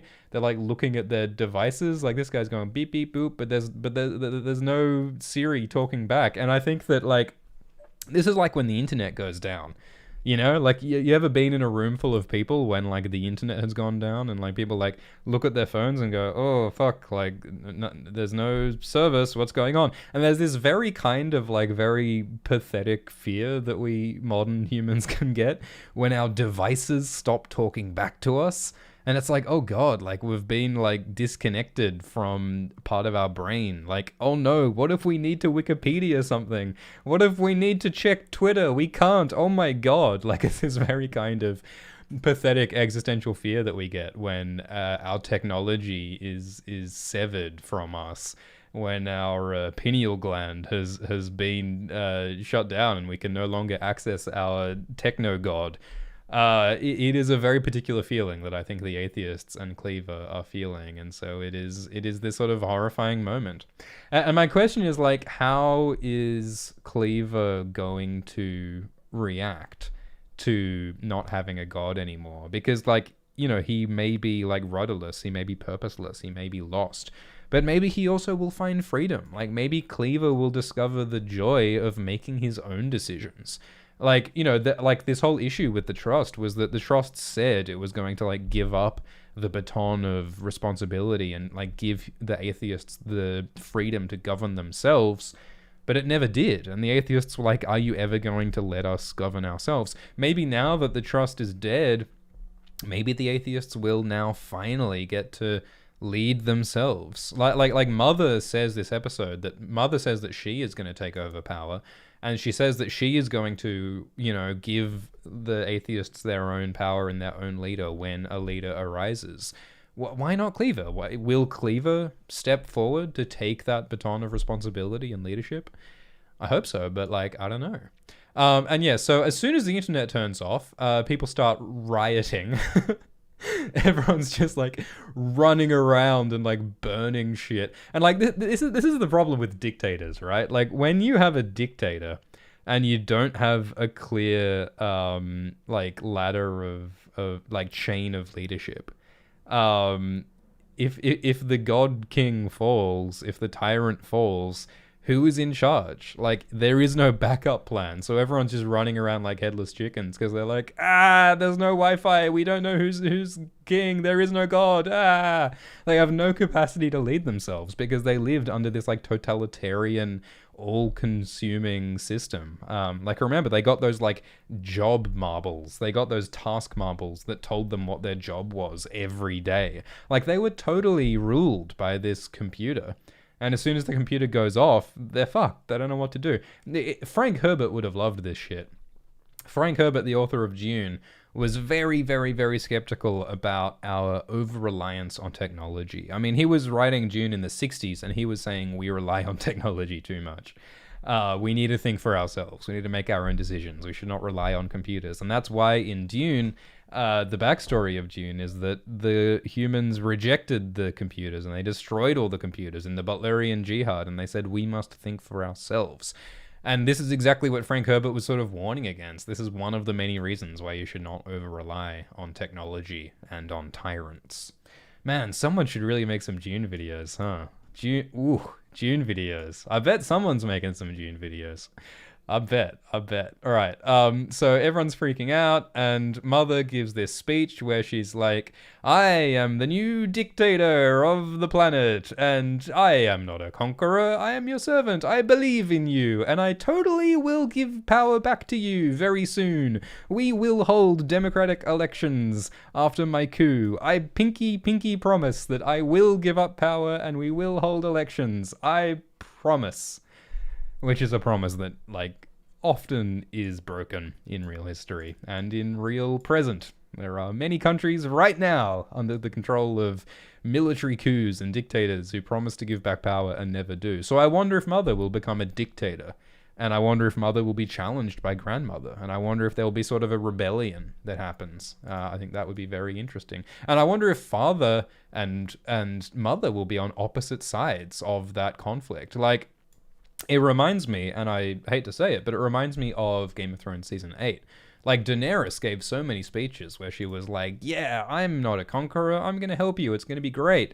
But she very quickly turned into Dragon Hitler, and then, like, her boyfriend Jon Snow had to kill her because she was an evil tyrant. And, like, I'm seeing a bit of that. Like, look at Father's face. Like, goddamn, Father has never looked so ominous and dark. Like, he looks like he is thinking, oh god, I might have to oppose Mother, my fascist girlfriend. Don't you hate it when your girlfriend becomes a fascist? Don't you hate it, guys? Don't don't you hate it, guys, when your girl becomes leads a coup over a planet? It sucks when that happens. So yeah, I find this to be an unexpected and interesting turn of events, and I am looking forward to seeing how Mother's power might be challenged. I think she will not be allowed to succeed in making herself the God Emperor of this planet. Or I hope not, anyway. And yeah, Campion also is not so sure. So I wonder if Campion and Father might, like, work together to throw down Mother. Or maybe I'm reading too much into it. I don't know. So Decima is all fucked up because she just killed her surrogate daughter with a scalpel. And remember, Vril looks just like the real human Vril did. So, like, Decima has relived the experience of killing a human child, is what seems to have happened. So she's in a very fucked up emotional state, and she turns to Marcus for comfort. Because, she did have this, like, romantic relationship with Marcus, and Marcus was a source of reassurance and purpose and guidance for her. And she killed Vril partly because Marcus told her to. And so they sort of, like, make out, and they sort of try and, like, she reaches for that reassurance from Marcus again, but she does not find it. Because she says, you feel different. And the reason for that is that Mother pulled out Marcus's necromancer eyes. And the necromancer eyes inside Marcus were part of what was giving him this, like, charismatic power. Like, for some weird reason, the necromancer eyes, it created, like, this high-pitched sound and this bright light, and it sort of gave Marcus like a roll advantage on his charisma checks, and Marcus was able to win the Mithraic and Decima over because of that artificial power. But, like, Decima, like, she sort of seeks this comfort from Marcus, but it feels wrong. She doesn't get it. There's something wrong in this relationship now. You feel different. And so Decima's going like, oh shit, like, I killed my daughter for my boyfriend, and now I don't find my boyfriend attractive anymore. Fuck. That's bad. Don't you hate when that happens, girls? Don't you hate it when your boyfriend makes you kill your robot daughter and then just loses all appeal to you? Don't you hate when that happens? God, have you ever done something for someone you're in a relationship with and then realized I should not have done that? Have you ever given something up to be in a relationship with someone and then realized, oh god, that was a mistake? Have you ever, maybe you've moved to a different city to live with a partner and then realized, oh god, like, this was not worth it? Have you ever, like, left one person to be with another person and then gone, oh, I don't actually want this person? Fuck. That is a deeply horrifying feeling that I think Decima is experiencing right now. And when you add to it the religious undertones, like Decima thought that Marcus was the voice of God. And now she realizes that no, he's just this weird man with a face condition, with a skin condition, who had some, like, weird, like, electronic static, like fucking Havana syndrome. That's what it was like. Like when Marcus was using his charismatic powers over Decima and the Mithraic, we heard this high-pitched ringing sound. It reminds me of the so-called Havana syndrome. I think that's what it's called. It's this real phenomenon in the world that I don't know much about it, but my understanding is that in Cuba, there are all these American military bases and, like, embassies and stuff. Well, maybe there aren't military bases, but there are, like, American personnel on Cuba. And there have been reports for decades that these Americans on Cuba get this, like, they get, like, headaches and this ringing in their ears and this, like, horrible, like, cognitive painful effects on their brain. And it's this weird mysterious thing where it's like, is there some Soviet communist psyop superweapon microwaving our brains at night? Like, what is happening in Havana to our brains. What is this sound? Like I don't know what much about it. Look it up. But Marcus is like the Havana syndrome, and Decima is like, what have you done to my brain? What have you done to my heart? What have you done to my hands that are now bloodied by my murder of my daughter? Like, that, of course, is a very deliberate mark that has been made on Decima's body. Like, when she was slashing the face of her child Vril, she accidentally slashed her own hand with the scalpel, and Vril said, "You are only hurting yourself." So, you know, Vril has this injured hand, and it's like Lady Macbeth. Her hands are bloodied by this crime, and she cannot scrub the blood away. She cannot remove the guilt. So, oh my god, like, there is so much happening with Decima emotionally right now, and I find it great. Decima realizes she has made a lot of bad decisions, and she leaves. And so, you know, Marcus realizes as well that, like, he is losing his power over Decima. He is losing his power over everyone. And I think Marcus may get even more dangerous, even more desperate when his power starts to slip between his fingers. Because, you know, Marcus is on a power trip. The showrunner said that Marcus, he felt disempowered when he was a child atheist soldier in his backstory, and he loves being a prophet because it gives him a sense of power and a sense of control. I mean, a lot of people who have experienced trauma crave control because control feels like safety. Control feels like security. Power feels like security. Some of the most bullying, domineering people are people who are desperately trying to retain a sense of safety. You know, power is a safety blanket.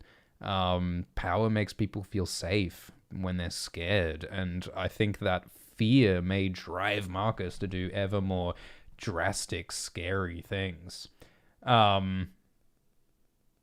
Yeah. All right. So Sue is stroking the cocooned head of her surrogate child. I love the sentences that I get to say in describing this show. There are so many sentences that I have never used before that I only get to use in this show. And so, yeah, I am very curious about what's going to happen with Paul and Sue.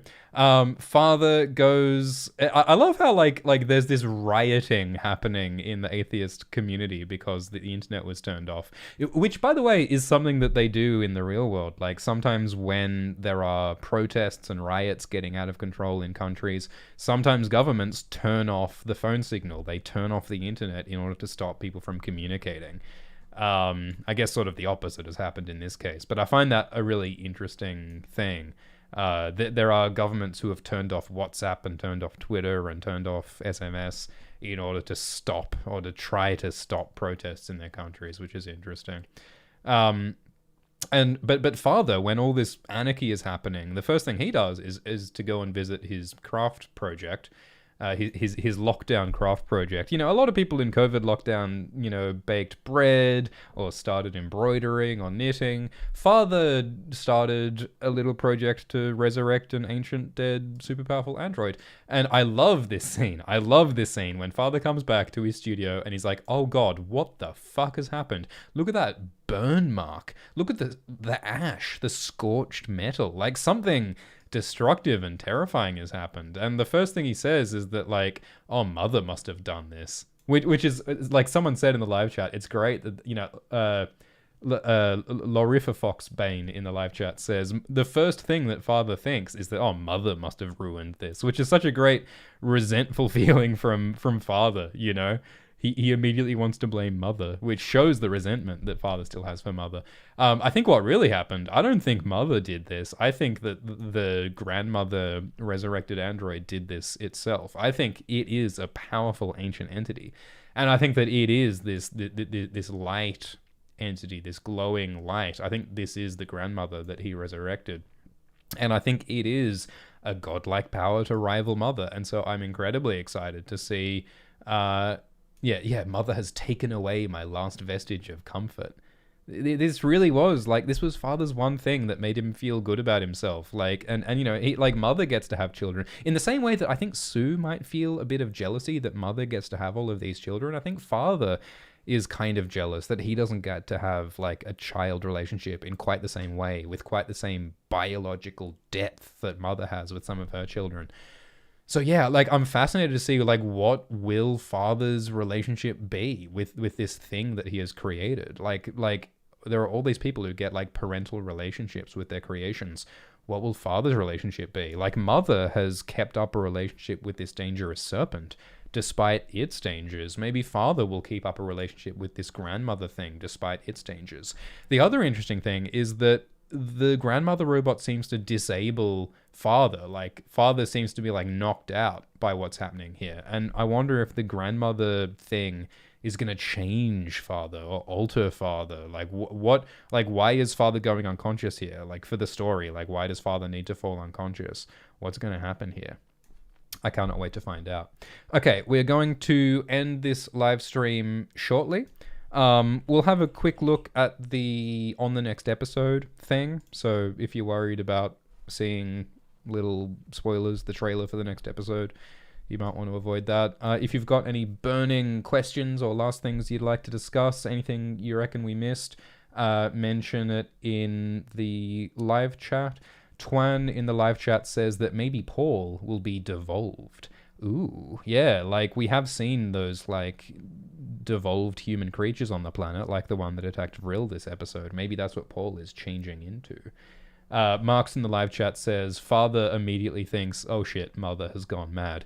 Yeah, well, mother has kind of gone off her rocker a few times. I mean, in episode 1, mother killed father and killed all of the Mithraic on the Ark. Like, mother does have a history of going into violent rages and doing some unpredictable things and birthing serpents and having sex with gods.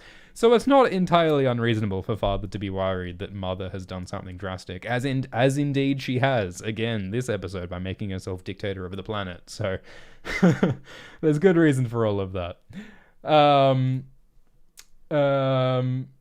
Okay, so what's on the next episode? We've got father complaining about the serpent. That kind of makes sense. Oh yeah, there's the after show. I don't think there's anything super important in the after show that we need to talk about. Oh no, that's the last episode. Where's the current episode? This is it. All right. So this is on the next episode. We're going to, so here, I think, is the new grandmother robot, I think. Is that the new grandmother robot? I think it is. It's got an interesting pattern on its chest. It almost looks like tire marks, like car tires, as if it's been run over. Or it's like a pattern. It's like an ancient sacred pattern of like clothing, of like ornamentation, of decoration. I find the veil to be very evocative and interesting and mysterious. So I think this is the grandmother ancient android, and I cannot wait. I hope that we get some exposition from it, explaining some stuff about the planet. There's some distortion going on. Grandmother's like fucking with father's head, maybe. That's quite interesting.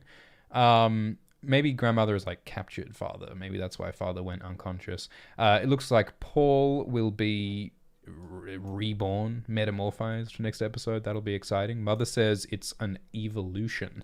It's not a death, it's an evolution. So what in God's name is Paul turning into? I was not expecting this to happen. I'm excited to see what happens. Decima starts to realize that Marcus is a false prophet. And Marcus performs some kind of trial, some kind of ritual. Very exciting. Sue freaks out. Maybe she's freaking out about what's going on with Paul. I'm excited to see what's happening next. All right, we're going to wrap up the live stream, guys. Thank you so much for joining in. Thank you so much for participating. Looking forward to seeing more discussion from you guys in the chat. And I'm looking forward to the next live stream next week. Thank you so much for your super chats and donations. Keep up the discussion in the chat. And see you next time. Thanks, guys. Peace out.